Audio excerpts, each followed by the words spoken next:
Hey, Geekscapists, welcome to a brand new Geekscape podcast. I'm Jonathan London, your host. And if this is your first Geekscape, strap yourselves in for some pop culture talk, movies, video games, comic books, TV. Sometimes we do the video games, sometims we do the comics. This episode you're listening to right now is a very specific double header. It's actually part of a double header. Let me explain this for you, those of you on the stream watching on YouTube, Facebook, Twitch. And let me also explain it to you on you who are listening on audio. If you are watching this on video, you're getting a Geekscape double header because of the recent Los Angeles wildfires. And please check out our last episode where we tried to raise money for our friend Dustin Rubin, who's a fellow podcaster here on the Geekscape Network. And we raised money for him because he lost his house in the Eaton fire. And the list of Geekscape friends and family who've lost their homes in these fires continues to grow. I went to see Nerf Herder, the band that's been on the podcast several times, in Santa Barbara, and S.W. Loudon, who was on the show several months ago to talk about the 90s geek rock era of Weezer and how his band, Rydell High, was a part of that. I went to see Rydell High. They didn't perform. 3/4 of Rydell High lost their homes in the Eaton fire as well. So I saw the Pulsars. They're awesome. And of course I saw a Nerf Herder, but I still want to see Rydell High, and my heart goes out to Marco and Steve and those members of the band who lost their homes. We're just going to keep sharing stuff here. Steve Siegel from Man of Action, the animation studio, who brought you like the first Big Hero 6 comic, and Ben 10. I met him at the Selling Superman premiere that we're involved in, and he's in, and he also lost his home. So we're going to compile a list of GoFundMes and Geekscape friends who've lost their homes in these wildfires, and we're going to share that with you guys. I also have a comic book coming out in February. It's felt really weird to promote it, but here are the prophecies. It's going to hit Kickstarter on February 4th. That's not going to change. Go to heartheprophecy.com to learn more about it. Paul and I shot the Kickstarter video. It's going to hit the YouTube channel Geekscape TV very soon. It's ridiculous. I had such a blast just kind of forgetting everything that's going on right now and just swinging swords in Balboa Park with my brother and filming ridiculous videos. You'll see that soon. So it's business as usual has been tough here. So you're getting 2 reviews on the video feed. We're going to talk about James Gunn and DC's Creature Commandos, the first season of that, the animated series, which I loved. Ian, surprise, I loved it. And then we're going to follow it up with the John Watts Skeleton Crew, which is the live action sort of Goonies in space series that was on Disney Plus. So if you're watching on video, you're going to get both. Hang tight. There will be spoilers, but you'll know when I'll put up some Creature Commando stuff for you to see when we're talking that. I'll put up some Skeleton Crew for that, so you know what we're talking about. So if you haven't seen one, you can avoid the spoilers. If you're listening on audio, you're hearing the Creature Commandos episode. Awesome. Cool. You should be subscribing to the audio feed, because when you're done with Skeleton Crew, or maybe you're done with it now, the next episode coming in the feed is the audio recording that the video got, but of the Skeleton Crew episode. So either way, you're in the right place.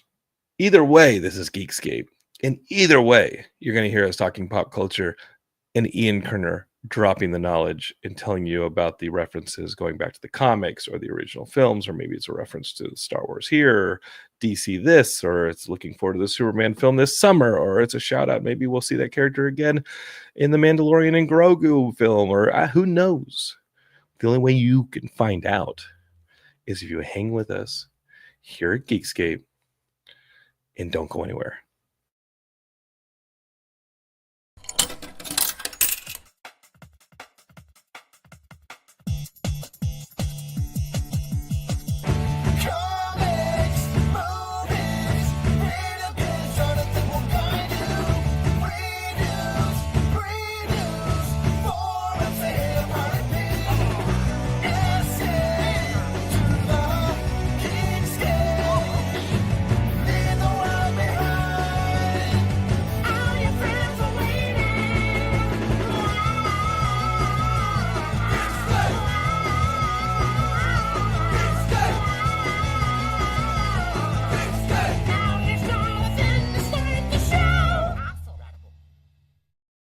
All right, Geekscape, it's me. It's time to start the show. We're going to be starting off the Geekscape Double Header by talking about our good friend James Gunn's Creature Commandos. This is the animated series that just finished its first season on Max. Is it Max? Is it HBO Max? It's Max. And I think famously, a lot of people were looking forward to this because it is really it's the official first entry to James Gunn and Peter Safran's whole new blueprint for the DC universe. Of course, we're going to get the Superman film this summer, but this right here, the Creature Commandos, is the first entry in that grand plan. So that is what we're going to be talking about here. Let me bring in Ian and let's get to it, buddy. It has been a ragged 2 weeks, hasn't it? But we're here. We're surviving. It's been rough. It's been, to say the least, it's been rough, but we're here. We are surviving. I don't know if we're thriving, but we're surviving, and we're going to talk James Gunn's Creature Commandos, which I got to tell you, it wrapped up, and I think that you enjoyed it. Oh, I loved it. Yeah, so did I. So did I, man. But I got to tell you, the first episode, it took some warming to, because James, I've been a fan of everything he's done. Not for me. I loved it immediately. Yeah, that first episode is a lot of information, and my brain starts going, okay, like what counts from maybe the last time we saw Amanda Waller. I'm not talking about Black Adam, but the time we saw her in Suicide Squad. What counts from Suicide Squad? Because we have a couple Peacemaker. What do we have from Peacemaker? My brain's kind of already doing the how much of this really is a reset of the universe in this. And now I'm learning new characters because I'm not familiar with Creature Commandos too much from the comic book series. So let's address this real quick. Let's go. Gunn has said that if they reference it, it's automatically in. But it's pretty safe to say, and he's sort of more than implied this, that everything in Peacemaker is canon, except at the very end, the Justice League that appears, well, it seems likely it's not going to be Momoa. And probably not going to be, like that Flash and Aquaman are going to be different, Yeah. But here's the bigger point. The bigger point is my understanding about the Superman movie is the Justice League doesn't exist yet. So therefore, it can't have been the Justice League that showed up at the end of Peacemaker. Was it still Shazam who showed up in the tag? Again, we'll see. So, I believe in Superman we're going to get some kind of proto-Justice Society. They're not going to call it the Justice Society because I think they want to avoid the fact that they did Justice Society in Black Adam. It should have been. So it could be like the Justice Gang or something like that. That's what I hear. Yeah. But and basically... That's the Guy Gardner, and you're going to see Mr. Terrific. Yeah. So, and so maybe they'll say that's who showed up at the end of Peacemaker, or they'll just avoid it, I think they're going to avoid it. Honestly, it doesn't matter. It was a joke. Doesn't matter. Because they were irrelevant because he'd already saved everything and they showed up and he called them dicks, big deal. And there was a version of Flashpoint done in the Flash movie that can kind of pick and choose anything we want. And Blue Beetle supposedly is still some form of canon because they're bringing that in as an animated series. Right. I think fans should just enjoy things as they come. And again, I was getting wrapped up in the multiverse math at the beginning of this episode. And then, of course, I was thinking about how it's animated and the story moves fast. But, man, by the second episode, I was in it to win it. Because I know there's people going like, well, what is it? What counts? What doesn't count?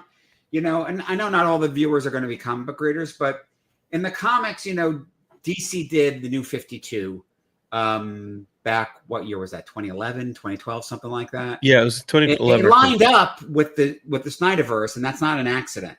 Like they did the publishing thing to go along. Interestingly, Geekscape is if the red trunks are the clue. Okay. Yeah, but here's the point. The point is that at a certain point, people were pretty upset about a lot of the stuff they threw away. So they didn't do a full reboot. They did Rebirth, but they didn't get rid of everything from the New 52. They just picked and chose things. Now, part of the mess in the New 52 is it kind of didn't apply to Batman except where it did, right?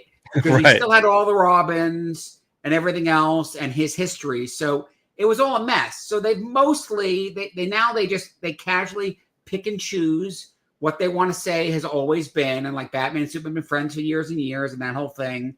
They kind of reincorporated the older Superman in, but some aspects of the New 52 stayed. Things like Team 7 and Black Canary was on teams. You know what I mean? Yeah. And so she knew Amanda Waller, for instance. Things like that they kept, So I honestly think that it's going to be a very similar thing with these movies. Now, you've heard me say this a lot. It's frustrating because, I thought a lot about, obviously the MCU was a successful way to build the movies. DC didn't do it the same way. They tried to kind of throw it all in together. And I think our big frustration is sort of a similar thing. But, you have to kind of ask yourself, do you want to just start at the beginning and then you don't get all these big stories, or do you jump right in? As a comic fan, I'm fine jumping in. I think it's much harder for people that are more layman in those terms, right? Sure. This Superman movie is going to, and I'm referencing that because it flows from this, right? This was the first entry, right? In that new plan, the new blueprint. Entry, but it also isn't because Peacemaker counts, right? Right. And Suicide Squad does too, because you've got Weasel. Right, and the Suicide Squad does too. And Flag's son. And here's where it gets interesting. There's a point in this where we see this vision of in the future, but sort of an apocalyptic, scenario for superheroes. And Superman is hanging there, very Death of Superman looking, and Batman and Wonder Woman. And then interestingly, you get Guy Gardner in there. You get was there a Hawkman in there? Hawkgirl. Hawkgirl was in there, yeah. Hawkgirl's in there. Starfire's in there. But it's so we know, and also at the end of this show, we fully see Batman's silhouette. Yes, an incredible fun episode. And so Geekscape is the one thing that is about the show is when it was announced, there was some questions about why don't you start out with one of your big three? Why don't you start out with like a Superman? Why don't you start out with a Batman, Wonder Woman? Who are the Creature Commandos? And I'll ask Ian shortly who the Creature Commandos are. But if you watch this series, you're going to see shout outs to Superman. You're going to see a silhouette of Batman appearing to take care of one of the Creature Commandos, because it is basically a Suicide Squad team that Amanda Waller has put together to go into a foreign country like a Task Latveria. Force M instead of Task Force X. It's Task Force Monster, and they're going into another country to keep a princess protected who runs a sovereign nation, and this Amazonian has gone rogue and wants to destroy it. And if she wins or if she doesn't, it's gonna take, you don't know who to believe, but there's an apocalyptic future that they're trying to avoid. And you have this character Flag, who's the father of the character that Peacemaker killed in Suicide Squad, and he's down and out. He's the leader of the squad, and the squad is made up of some misfits. The only repeat member is Weasel. Our good friend Sean Gunn is playing Weasel, and he's awesome in that. But who are some of these others? Because you have two Frankensteins on the semi on the team. You got Frankenstein and Bride. You have G.I. Robot. Who's G.I. Robot? Who are any of these characters, Ian? These are misfits. These are vaguer characters than what we got in the Suicide Squad films. Bring me into it. Yeah, what's that? Bring me into it. I mean, look, Dr. Phosphorus has been around for a long time. In the comics, and Batman villain. I thought they did a great job of, obviously this first season was very much origin stories. Each episode was a new focus on a Creature Commando, but it was awesome. The Bride and sort of indirectly Frankenstein. Bride of Frankenstein was a movie. Going way back. It's been remade a couple times.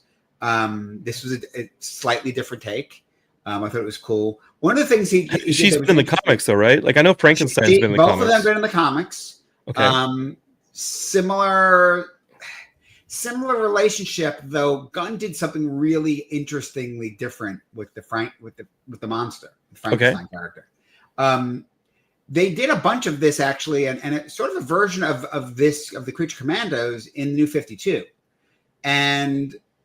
Usually I've seen Frankenstein, be a little more noble, Mm-hmm. Complete psychopath. Yeah, in this one, You he is know? a bit of a complete psychopath. Yes. Yeah. So it was an interesting take, just to make the bride the victim of this crazy immortal stalker, Yeah. and then she had this full like love story, I guess, sort of. I mean, call it a love story. For her, I think it was a love story. For him, he was just having sex with Dr. Frankenstein, Yeah. And so how that worked out for him. What about Now, mind you, and that was a little bit I thought of it was that version of the bride with Jennifer Beals and Sting. I'm not familiar with it. Yeah, I wasn't familiar. Oh yeah, it was a movie many years ago. So well, this is the bride, and she's just avoiding a stalker the whole time. And Frankenstein will stop at nothing and listen to nothing. Right. He's just like the ultimate incel. And he's not really on the team, but Rick Flag Sr. goes to him, right, Senior, for help to stop the team from going on the mission to assassinate this princess errantly. Who else is on the team? Rick Flag Sr. is the father of the Joe Kinnaman character. Yeah. And he's dealing with thinking about the age difference. It doesn't make sense. It doesn't make sense. They try to explain it away in the show, and he like makes this big thing that he was so young when he had him, that he was like 17 or whatever. Well. Who else? We have the fish girl. Nina Mazursky. Dr. Mazursky. Yeah. What's her story? She's in the comics too.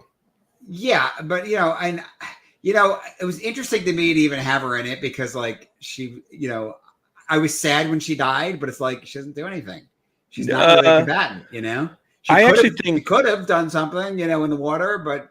In season two, you're going to see her deaths affecting the bride, yes. And I think that's huge. Like the bride is the bride arguably is the main character of this whole. Okay, yeah, and she's essentially Abe Sapien from Hellboy, Creature from the Black Lagoon. Right, but as I'm saying, I think that you start the season, Rick Flag puts the team together, but the bride takes center stage. Yes. Pretty quickly. She in episode 2 is the person who has like the agency, and she brings Dr. Mazursky with her. They then have to get rescued. There's a lot of hopping around in this, but you see in every episode their origins. And hers is that second episode, and I'm like, okay, now you're exploring these characters. I'm really into it. But the cameos don't stop. You get Clayface in this in a big role. Yeah, I thought it was a big role. That was fucking awesome. The way they treated his remains are all over the place. So is Clayface dead or not? No, I think I don't think. Yeah, I thought in the remains I saw his face. I think he can reconstitute in the style of Sandman. That's what I expect. You've also got Weasel, who had arguably the best episode. Weasel. Because I watched that intro from the Suicide Squad, and they reference that he supposedly killed a skull full of children. And you see that scene in The Misunderstanding where he was trying to save the kids, and they witness this werewolf-looking weasel thing with a bunch of kids in a fiery building, and they think that he's killing them, and they fire upon him. And Weasel is innocent. It's awesome. He just can't speak, so he's going to be misunderstood. Weasel's one of my favorite characters here. G.I. Robot is... They're all my favorites. G.I. Robot's great. So right. Yeah. Because I lost my mind on the G.I. Robot flashback, because suddenly you see him off camera, and then you know who it is, and then you see Sergeant Rock. Yeah, it was awesome. But you see the rest of the commandos. Yeah, that was awesome. And then he takes out a whole platoon of like kind of MAGA right-wing mission, like military, the whole militia, this backwoods militia, G.I. Robot. And not to get political, but like straight up, oh wait, you're Nazis. Okay, gotta kill you now. Yeah, he's a holdover from World War II, and he's like, oh, Nazis. I mean, good thing G.I. Robot wasn't watching the inauguration today, because there was a freaking Nazi salute. Yeah, there were Nazis at the U.S. inauguration today, and they were saluting. And G.I. Robot would have had none of it. So maybe we do need G.I. Robot. I don't know. Who can save us? But the other members of the team, who else we got? I'm missing one, right? Dr. Phosphorus, Nina, the bride, Weasel. Got him. We got him. G.I. Robot, we said. And Frankenstein and Flag. Yeah. G.I. Robot also has another cameo in his episode. And that was cool.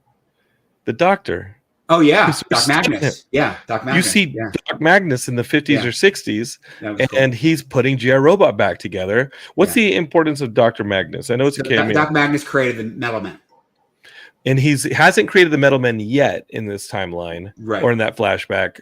But maybe we'll see the Metal Men in the future DCEU. I think it's guaranteed that we see the Metal Men. So Geekscapists, if you're looking at this and thinking, hey, I don't have to watch Creature Commandos, you can just start with Superman. I guess you can. You can, but it's so good, it's worth watching. It's really really good. Each character gets pathos. Yeah. Each character gets their justification for why they became a monster, which is awesome. I think that the Dr. Majersky episode is the best version of that one. That and the Weasel episode. Dr. Phosphorus is, I mean, I could barely watch it. Every episode was fucking great. But brutal. Surprisingly but so good. Emotionally brutal. Well, it's not a kid's show. It's a cartoon, but it's not a kid's show. No. I And mean, it's graphic, it's great. His writing's pretty good, man. The only complaint that doesn't bother me, but I've heard said and I understand, is they did nothing new with the animation style. It's still very much that same style DC animation has been doing for decades. Okay. I did think the editing and the directing of it was a little more kinetic than what you've usually seen. So, but it's still, the designs seem very in line with what they've been doing forever. Yeah. But you know what? You don't always have to reinvent the wheel, you know? And the cast is awesome. David Harbour plays Frankenstein. You got Sean Gunn in 2 roles. Yeah, I'm just saying. Ellen Tudyk.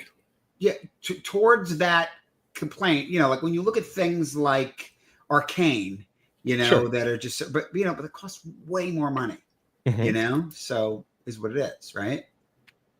Well, Ian, has this Creature Commandos team ever, like any section of it, been part of the comics? Like, I know the comics. As I said, how old are the comics?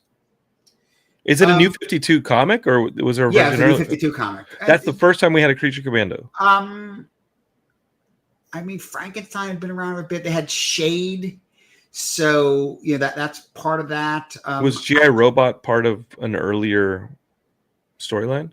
I think G.I. Robot's been around. Dr. Phosphorus. I'm pretty sure Weasel he created just for Suicide Squad. I have to check on that. I'm going to check on Dr. Phosphorus. Dr. Phosphorus has been around for a while. He has been around for a long time. Yeah. I'm seeing that now. He was created by Steve Englehart, who is it's like the really 70s, right? Old school. First appearance, Detective Comics 469, May G.I. 1977. Robot goes back to, I think, Weird War Tales or...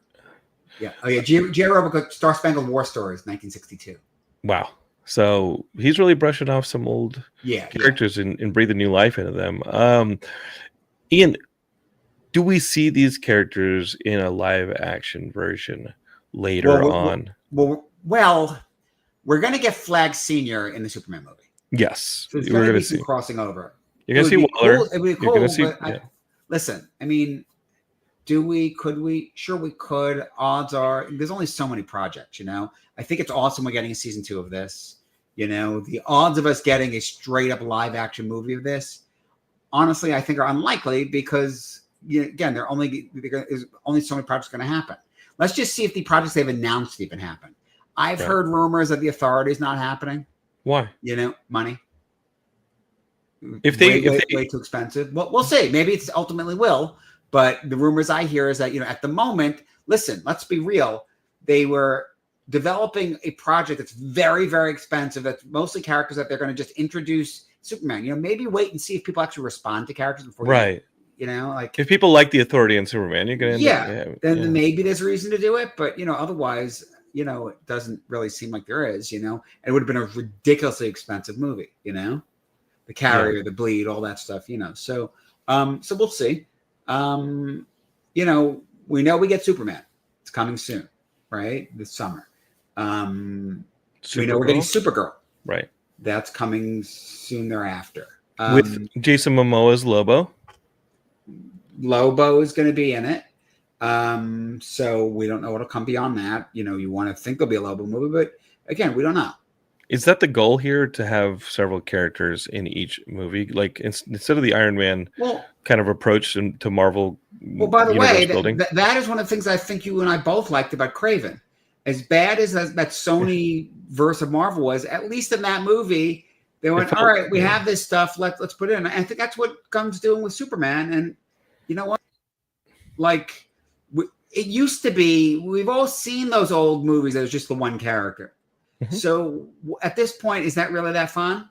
No, it feels like this universe is populated. I thought it was when Dr. Magnus showed up, I lost my mind. When you had Sergeant Rock show up and you first saw his Right. helmet with the insignia, I was like, oh, wow, he's really playing in the toy box here. This is really cool. Supposedly, there's a Bane Deathstroke movie that's coming. I mean, Sure. Again, I've that same issue of maybe give us Bane and Deathstroke in a movie before you go and do that, but maybe not. Yeah, maybe not. People know who Bane is. People know who Deathstroke is. Yeah, I mean, Deathstroke has really Deathstroke's been realized in a lot of different other things. Mm-hmm. I mean, he had a cameo in Justice League. But he's been in Arrow. He was in animated Titans. versions. He's been in several animated versions. So arguably, and Bane. We had Bane in 2 different movies, 2 different franchises. As well as a lot of animated stuff. So, I struggle with that. I'm like, for me, it's fine. For laymen, is that good enough? Do you fill it in with, exposition? Maybe. Who knows? But chances are with this blueprint, if you have a Bane movie with Deathstroke, you're going to have other characters populating that universe. That's what I think was so cool about this. Yeah. And that's what I loved about that Superman trailer. Somebody was like, like to me, it's like, yeah, great. You're doing that movie. Good. Give me Lady Shiva. Give me Bronze Tiger. Throw in Ra's al Ghul or Talia al Ghul. You could do so many different things to really populate your universe and show it without it necessarily having to be a Batman movie where you do it. Mm-hmm. So it's interesting. Yeah, I think that's based on the Superman. I think that's Gunn's approach. And I think we're getting that across the aisle on that Daredevil Reborn. Yeah. When you see that Daredevil Reborn trailer and you start to see Punisher, Bullseye, Daredevil, Kingpin. A history of helmets. You get multiple helmets. You get White Tiger. Dude, there were helmets in there that we never even had in the comics. It was like, okay. Which to me, I mean, the joke I would make is like, well, sure, he's blind, so the colors don't mean anything to him. He doesn't know which one he's picking up. I wanted to see the silver and red with the armor. I was like, okay. Nobody likes that outfit, do they? The silver and red with the armor, the '90s one. Yeah. Nobody loves that. The '90s one, wasn't it black and red? It was black and red. Yeah, nobody likes that one, but let's throw it in there anyway. Who cares? Yeah. People are gonna pop for that. So, Ian, there's a tag on this one. Yeah. And you see the bride now as the head of a second Suicide Squad, or not Suicide, I'm going to keep calling them Task Force M team that Waller's putting back together. And you see one character at least return from the James Gunn. Robot. Awesome. You see G.I. return, but you also see another character come back. King Shark. King Shark is back. Yeah. Arguably my favorite character from Suicide Squad. Awesome. Who else was part of that? Weasel is part of it. You saw Weasel? Yeah. Who else is in that room that Weasel that might be a season 2 member? Callus, who's like basically the living mummy.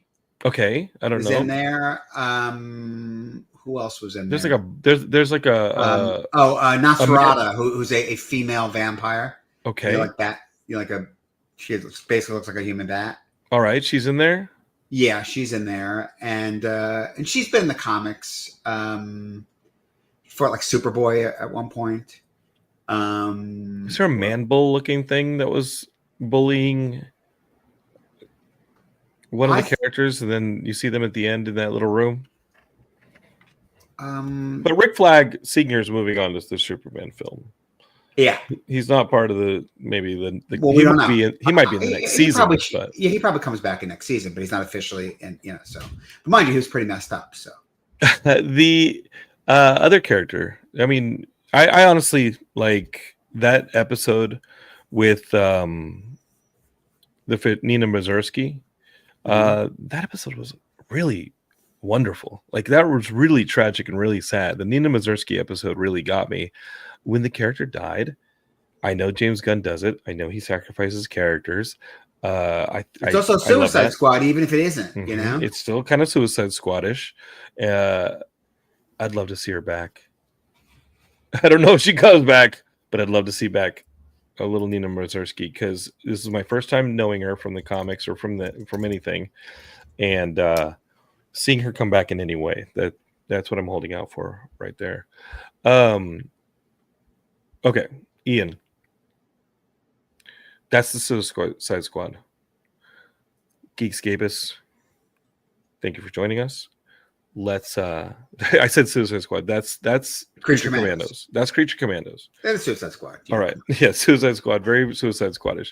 If you are watching this, we're now going to pivot live to a different streamer that had its first season.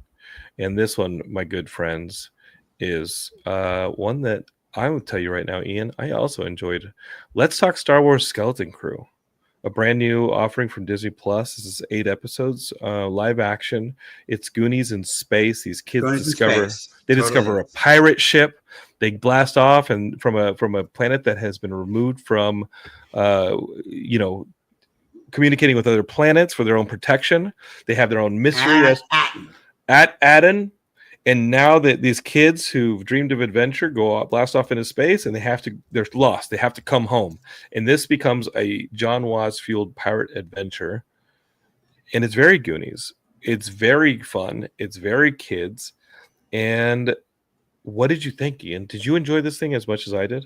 Oh, it was a lot of fun. I mean, it was really well done. The first episode, you got that opening with Jod, and I enjoyed the kids, but it wasn't like my favorite thing. I appreciate it for what it was, but I thought the show got way better once Jude Law was fully on it. His acting and his charisma, just works. It really made a difference all the time. It was really good before that. But I mean, I loved the kids. I thought it was fun, and I was like, I can't wait to watch this with Ophelia one day. This will be her Star Wars. And I have to say, I mean, at the end of the day, I like that they didn't, frankly, pussy out and go like, oh no, he's really a good guy. No, he was a bad guy. He was exactly who they said he was at the beginning. He was a pirate. He was out for himself. That's who he was. At the same time, I thought there was some really great nuanced stuff about, let's be real. He could have killed them. He missed shooting, them at the end there. Like you saw a hesitancy. So he was a conflicted character. He was a real character. I thought that was interesting, I mean, the way he grew up and all that, of course he was out for himself. I think I have some hesitation on that one. Mainly the last episode, to me, there was too much of the Fratellis. Why don't the Fratellis just kill the kids? And the Fratellis were incompetent. These characters are not incompetent. These pirates are not incompetent. And Jude Law's character is not incompetent. And there are so many beats where they are a pain in his ass in the finale that at that point I'm like, dude, enough is enough. Why is he not killing at least their parents? Why is he not killing any of these characters? Because I thought the idea was that he really is conflicted. He says over and over, I don't want to do this. He's still doing it, but he's just conflicted enough that it gives him that just enough hesitancy that he doesn't kill him. Yeah.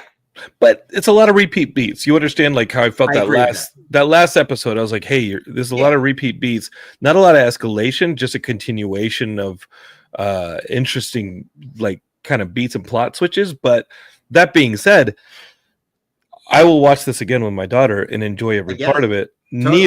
Neil is probably the biggest reason though. I love Neil. Neil's great. I love Neil. More Neil. I love Neil, and I also love the robot, Smee. Oh, he was awesome. SM33 is awesome. Well, you know what? I mean, it's so funny. It's such a Star Wars thing. It's like it's always the droids, right? I mean, Chopper and K2SO. Like, it really is always that standout droid. And I'm kicking myself for what's the name of Andor's droid in the first season? Oh, you ain't gonna get me on that one, pal. But yeah. I'm with you on all of it. I like the different. I like the little aliens. Yeah, I like the little guys from my favorite part of the sequel is that little dude who helps reboot the droid. Didn't you love when the little mouse, that pops out of Smee's eye? Yeah, and at the end there, they grab him. I love that. Ian, when does this take place? Can you tell me? It's concurrent with Mandalorian. Okay, so it is So before the sequels. long before the sequel. It's long before the sequel trilogy, but it's 3 years probably. But it's after Jedi, Return of the Jedi. When Mandalorian started, they said it was 5 years after Jedi. Okay. And I feel like, it's not exact, but over the course of the few seasons, it's probably been a solid year and a half, 2 years. Okay. So right, time's definitely gone by. Grogu was with him a while. Yeah. Then Grogu's with Luke for at least a few months. Yeah. And now you have the kids here. Is there a chance that was this a success, by the way? Can you just tell me, like, in Hollywood? I hear the ratings are not good. Oh no, we may not see Neil again anytime soon. But the reviews are great, and maybe over time it'll garner views. Jude Law's fantastic. The aliens introduced in this are awesome. I'm hopeful, but I'm not expecting a season 2. But what the creators said was, if they have the opportunity to do a season 2 or whatever else, it's going to have been the real time. Like, because I read an interview where it was like, oh, what about them age? And I'm like, well, then they'll age, because the kids will age. Time go by, and it is set up within the Mandalorian universe. So what now goes on in that universe now, Ad-Atten isn't secluded anymore, so it affects them. Yeah. So I'm sure we see someone at the very least, maybe in that crossover movie, if we don't get a whole other season 2. And I hope it's Neil. And Geekscape is Ad-Atten. The planet. Well, let me say that the planet that they're from is part of 7 planets that are Old Republic planets that had pulled themselves into hiding, and this is the only one that remains. It's a mint planet that creates gold credits, and that's what the pirates are after. That's what the kids are trying to return to, and it's almost a fun race back to the planet after they discover it. And it is a pirate adventure. It is Treasure Island. It's fun. But what were you going to say, Ian? Sorry, I just wanted to lay the plot down for anybody who hasn't watched it, but you're getting it spoiled for you anyway. Oh yeah, I guess that's the case. I mean, to me, I got to the end there. I said, you know what? This was a complete story. Yes. The kids went. They got back. Yes, it was a full arc for every one of them, as well as for the planet itself. So, yeah, we could see another adventure with these kids, but honestly, it's sort of strange credulity to think these kids are off on another ship. Like, an argument can be made that there's no reason to touch this again. Right. Maybe see them again, or some of them at some point, but in terms of it being another season of this, it's not necessary.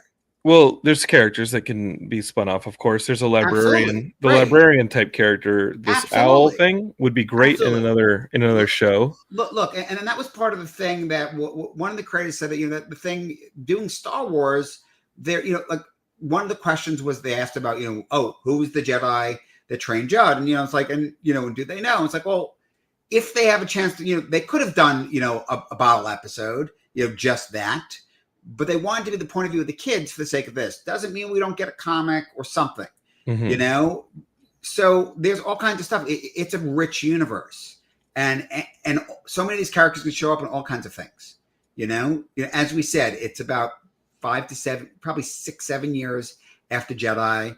But there's stories that can be done with a lot of these characters. During the time of the Empire. Look, there's all kinds of things that can be done. Would we see Neil in the Mandalorian movie?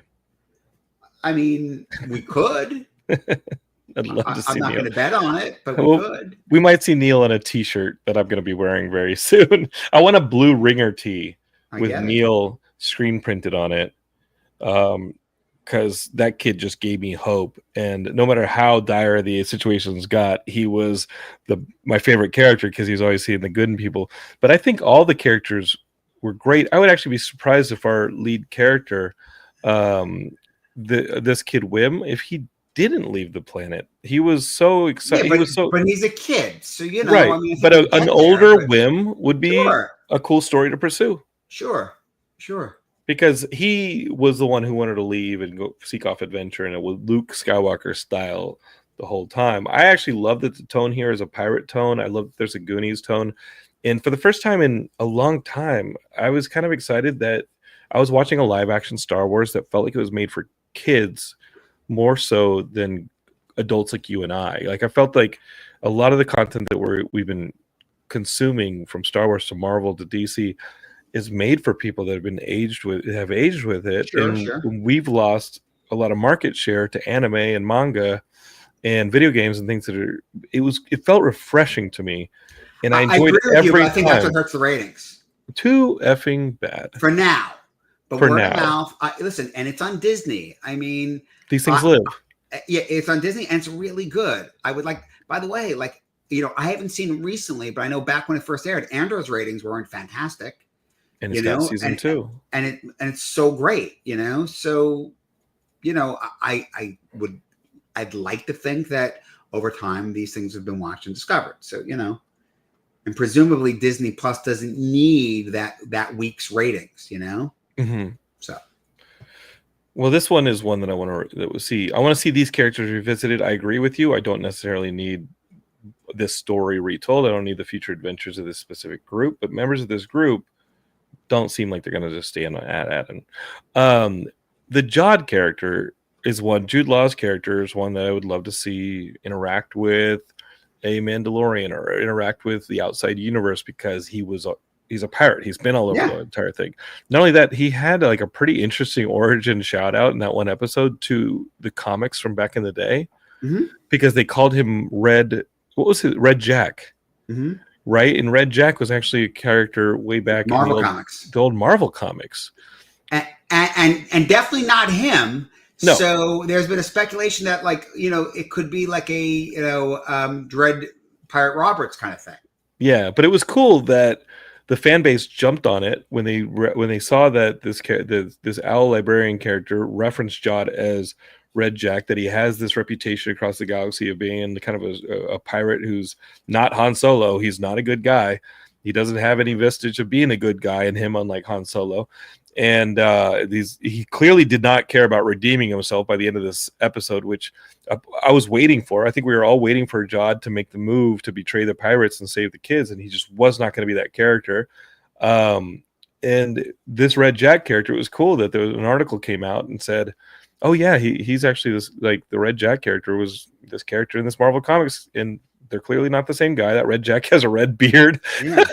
But I think it's cool that they had enough care to look back in the Star Wars universe and at least put Easter eggs in there and say, hey, the Marvel stuff, let's throw an Easter egg to that. Obviously, we've seen Thrawn from some of the stuff that was taken out of continuity and now kind of roughly thrown back into continuity. I'm a huge fan of the Dark Horse stuff. My favorite continuity between New Hope and Empire is the Archie Goodwin comic strips. I think that stuff did some great Flash Gordon, Alien, and space stuff. I think that stuff is amazing. That to me is always going to fill up that gap. But what I love about Skeleton Crew is it can be the Star Wars for kids. And I think everybody's got their Star Wars, and I'm not so beholden to one lane that I can't enjoy something that's really just aimed for somebody else. This is a show for kids, but I enjoyed it. What are the chances, Ian, that we're going to see any more of these characters anytime soon? You said it's not doing well. Not soon, but I mean, first let's see if they officially, cancel it or pick it up, and that'll give us an idea. Will the Acolyte fans revolt if it's renewed? I don't think so. The Acolyte. Listen, as I said before, the Acolyte, was all over the place. It's definitely something wrong when I'm cheering the Jedi getting killed. But the last episode of the Acolyte was really good, and it made me hungry for more. Yeah, but yeah.